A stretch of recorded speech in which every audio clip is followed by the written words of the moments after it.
Adoniram Judson, Chapter 4. Questions. Since this time Adoniram did not have enough money for the luxury of a steamboat ride, he set out for the long walk up the Hudson River Valley to his uncle's home, where he planned to collect his horse.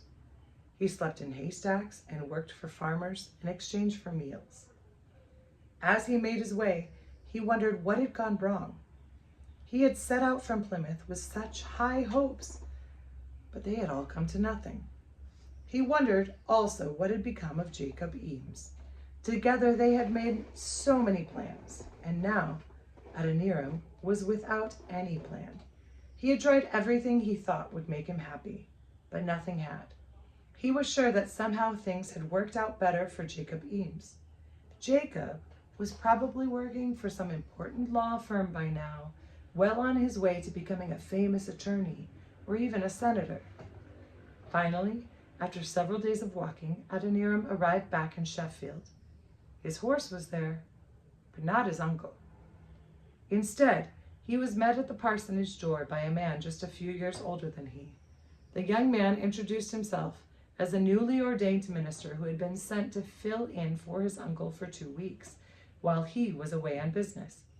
He invited Adoniram to spend the night, and since the sun was already setting over the Catskill Mountains, Adoniram accepted the invitation. Later that evening after dinner, the conversation turned to religion. Adoniram was used to arguing about religion with his friends at college and with his father, but this young pastor was different. While Adoniram could hold his own in the conversation, deep down, he had to admit the young man had something he longed for. The young pastor seemed to have a direction for his life and a peace of mind. Later that night, as he lay on a soft, flealess mattress for the first time in weeks, Adoniram wondered whether he could accept the kind of religion the young pastor had. After thinking about it for some time, he finally rolled over, pulled the blanket tight around himself, and decided he couldn't. The following day, Adoniram left a note thanking his uncle for keeping his horse, said farewell to the young pastor, and set off westward.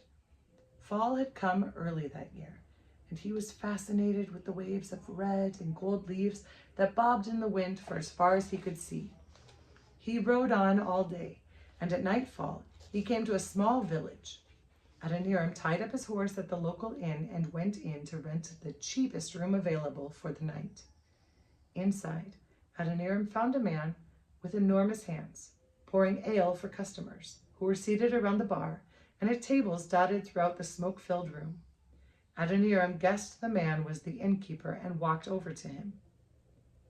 "Good evening, sir," he began. "I was wondering if you have a room for a weary traveler." The man finished pouring a tankard of ale before turning to face Adoniram. "A weary traveler? And where might you be coming from?" he asked. "Sheffield," replied Adoniram. The innkeeper raised his eyebrows. "That's quite a ride you've had, but unfortunately the inn is full." "Full?"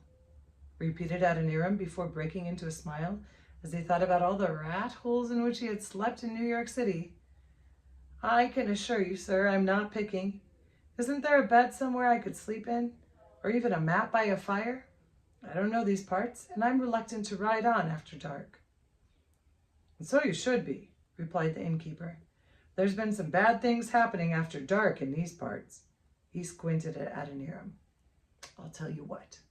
I have a room, partitioned off with a sheet. One half is already occupied, has been all week, by a dying man. He needs to be attended to through the night, and he groans in pain. If you can stand the noise, the other half of the room is available. It even has a bed." Adoniram grinned. "Thank you. I've ridden hard today, and I can assure you nothing will keep me awake tonight." But he was wrong. Once he had fed and watered his horse and had eaten dinner, Adoniram climbed the stairs to his half of the room. He lay down on the bed and stared up at the ceiling crossbeams, unable to fall asleep. Through the sheet that partitioned the room, he could hear the footsteps of people coming and going, and the loud groans of a man, and the whispers of a woman. In the distance, a bell rang out midnight, and then 1 o'clock. And still, Adoniram had not managed to fall asleep. When the bell struck 3 o'clock, he found himself thinking about the man in the other half of the room. Who was he?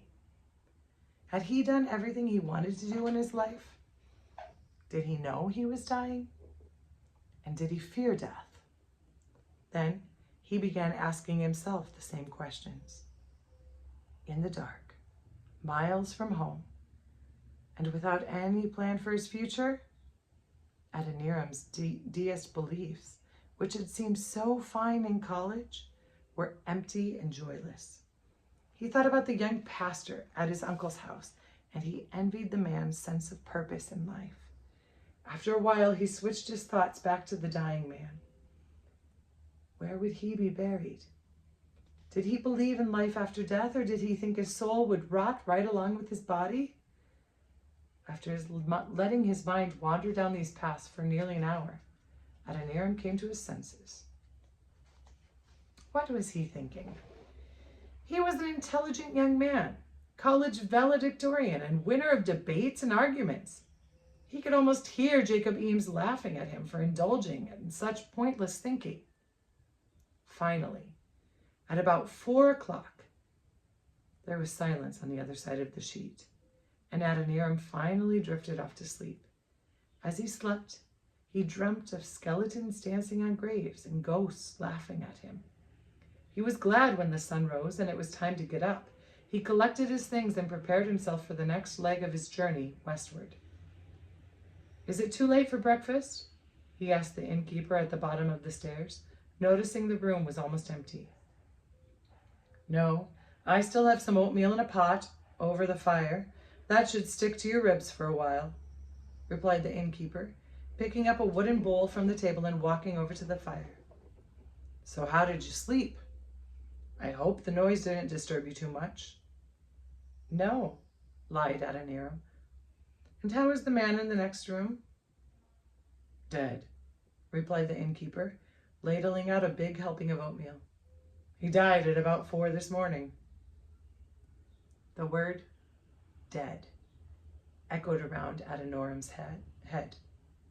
Being the son of a pastor, Adoniram was used to hearing about deaths and funerals, but there was something about this death that unnerved him. I'm sorry to hear he died, he said. Who was he, anyway? The innkeeper plopped down the bowl of oatmeal in front of Adoniram. A smart young man, by all accounts. They said he had been to college in Providence. Brown University, I think it was. Adoniram felt the goosebumps rising on the back of his neck.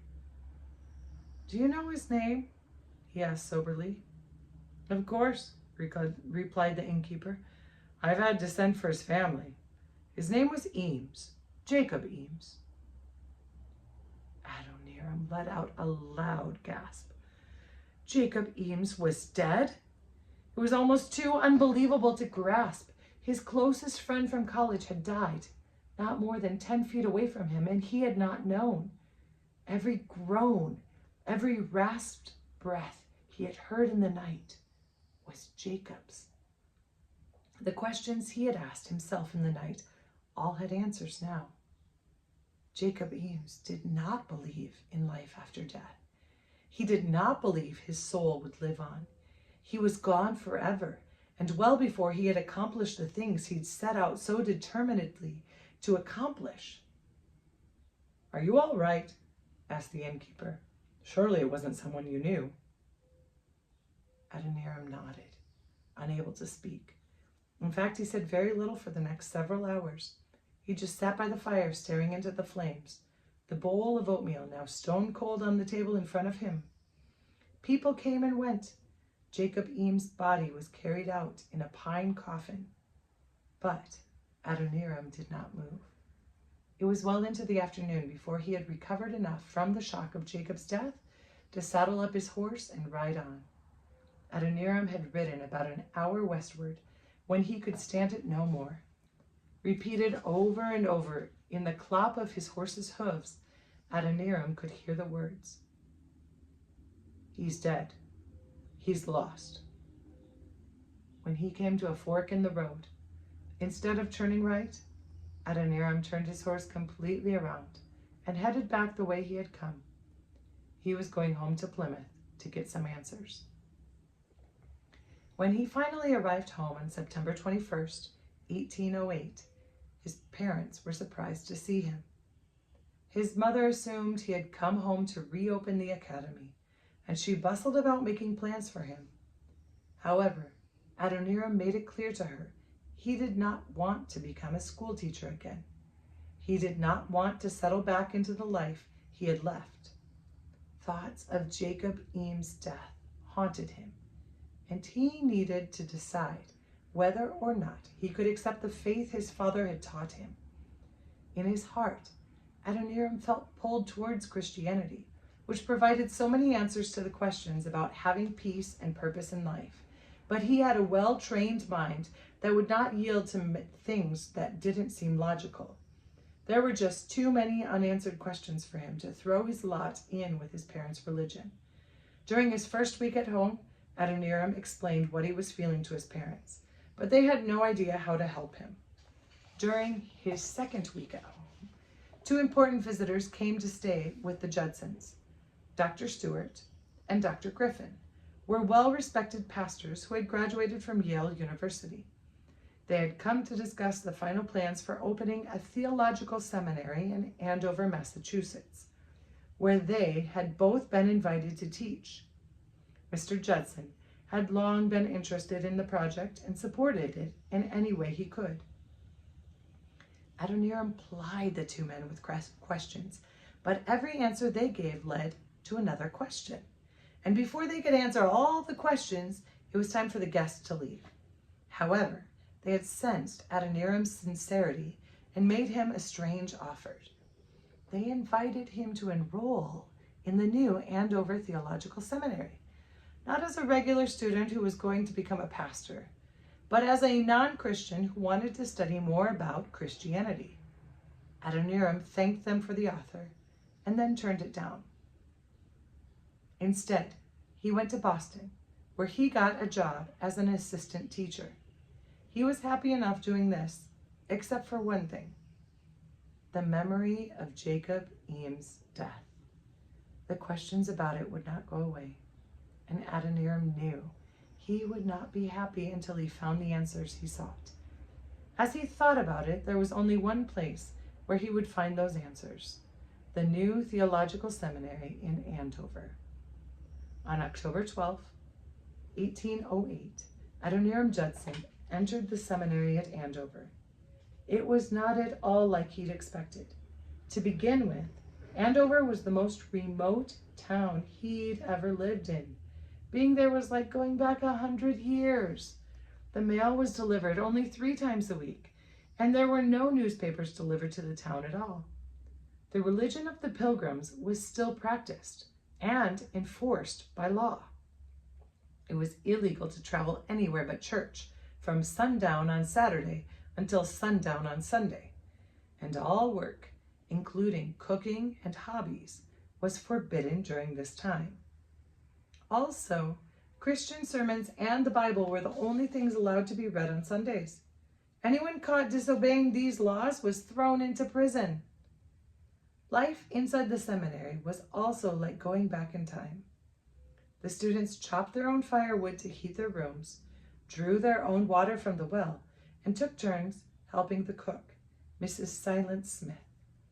Adoniram smiled at her name, wondering whether she had been a very quiet baby, or whether her parents had given her the name in the hope she would not grow up to be as loud as her brothers and sisters. The seminary had its own cows, which the students took turns milking. It had hay fields and gardens where the students also did chores. All this work meant that the cost for renting a room was low. Adoniram paid only $4 a year for his dormitory room. On top of this, the professors gave their teaching time free of charge. With little else to distract him, Adoniram threw himself into study, hoping to find answers to his questions. He studied the Bible in its original languages, Hebrew and Greek, and spent many hours with Dr. Pearson, who had given up his position as professor of Hebrew and Oriental languages at Harvard University to help start the Andover Seminary. Adoniram liked Dr. Pearson a lot, and the two men spent many hours in discussion together. Finally, on December 2nd, 1808, Adoniram quietly came to the conclusion that the Bible was correct and that he should commit his life and future to God. He did this alone, standing under a bare apple tree at the far end of the seminary property. With a cold wind whipping at his face, he prayed a simple prayer and dedicated himself to God. No one was around to witness his commitment, but he didn't care.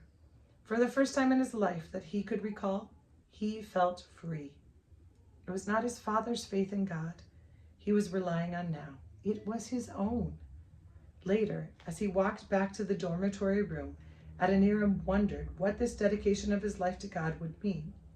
He had no idea what direction his future would take.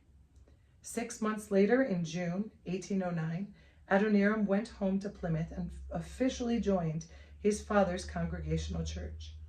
It was a day of great joy for him and the whole Judson family, who were all together in one place with one common faith. Adoniram enjoyed the moment, but he had the strangest feeling he would not always be surrounded by people who loved and appreciated him.